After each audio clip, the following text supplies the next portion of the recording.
माँ की ममता। रामपुर नाम का एक छोटा सा अविकसित गांव था। गांव का विकास नहीं, मतलब गांव में रहने वाले लोगों का विकास नहीं। इस गांव में कुछ 3-4 परिवार थे जो थोड़े बहुत खानदानी थे। बाकी सब मेहनत मजूरी करके अपना जीवन गुजारते थे। इसी गांव में दिना नाम की एक विधवा औरत रहती थी। रहने के लिए छोटा सा घर था। 2 बच्चे थे, शायद एक 5 साल का और दूसरा 3 साल का होगा। दिना का पति बहुत मेहनती था। वो दिना को किसी चीज की कमी महसूस नहीं होने देता था या कैसी भी हालतों में साथ नहीं छोड़ता था। कैसी भी परिस्थिति हो, दोनों साथ मिलकर सामना करते थे। पर कौन जाने किस पर कौन सा अनर्थ कब आ जाए। दिना के जीवन में ऐसी घटना घटी कि उसी घटना ने दिना के पति को दिना से छीन लिया। दिना को पति के गुजरने के बाद ऐसा लगने लगा कि मैं जिंदा तो हूँ, पर मुझ में जान नहीं है। परिवार चलाने के लिए अब दूसरा कोई नहीं था सिवाय दिना के, इसलिए कैसे भी करके दिना ने अपने बच्चों की खातिर खुद को उस दैट से अलग किया। कुछ दिन बाद घर में जो था वो समाप्त हो गया। अब खुद क्या खाए और अपने छोटे बच्चों को क्या खिलाए, ये समस्या उसके सामने खड़ी हो गई। बच्चों के लिए दिना को अभी कुछ काम करना ही था, इसलिए दिना अपने दोनों बच्चों को साथ में लेकर जहां काम मिलता वहीं जाया करती थी और दिन भर मेहनत करके जो भी मजदूरी मिलती उससे अपना और अपने बच्चों के पेट भरती थी। ऐसा ही समय बीतता गया और चलता रहा, लेकिन एक दिन दिना को शरीर में थोड़ी कमजोरी महसूस होने लगी। फिर भी वह काम पर गई। ऐसे ही 2-3 दिन दिना काम पर जाती रही, लेकिन उसकी शरीर की कमजोरी कुछ ठीक नहीं हो रही थी, बल्कि और बढ़ती जा रही थी। ऐसे में काम पर जाना दिना के लिए कठिन हो गया। दिना बहुत चिंतित रहने लगी, अगर काम पर नहीं गई तो मेरे बच्चे भूखे मर जाएंगे।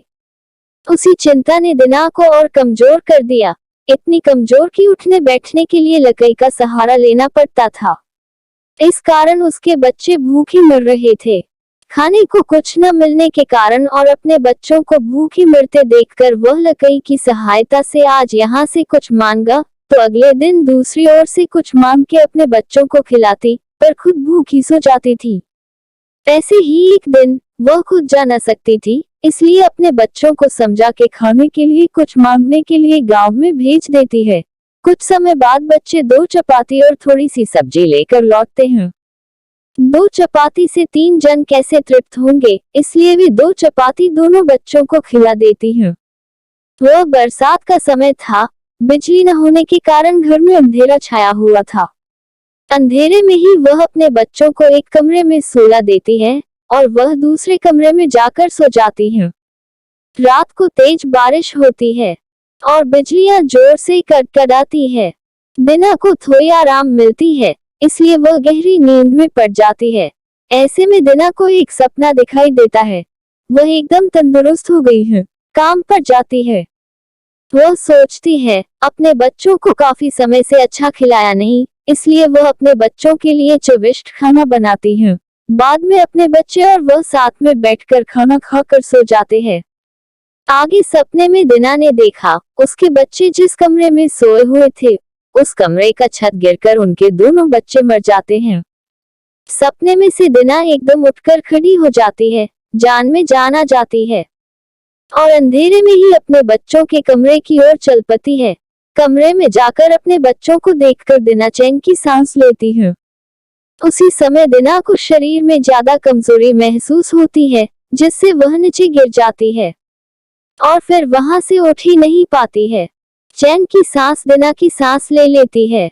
दोस्तों, यही होती है माँ की ममता, जो मरते दम तक अपने बच्चों की खातिर जीने का जुनून रखती है।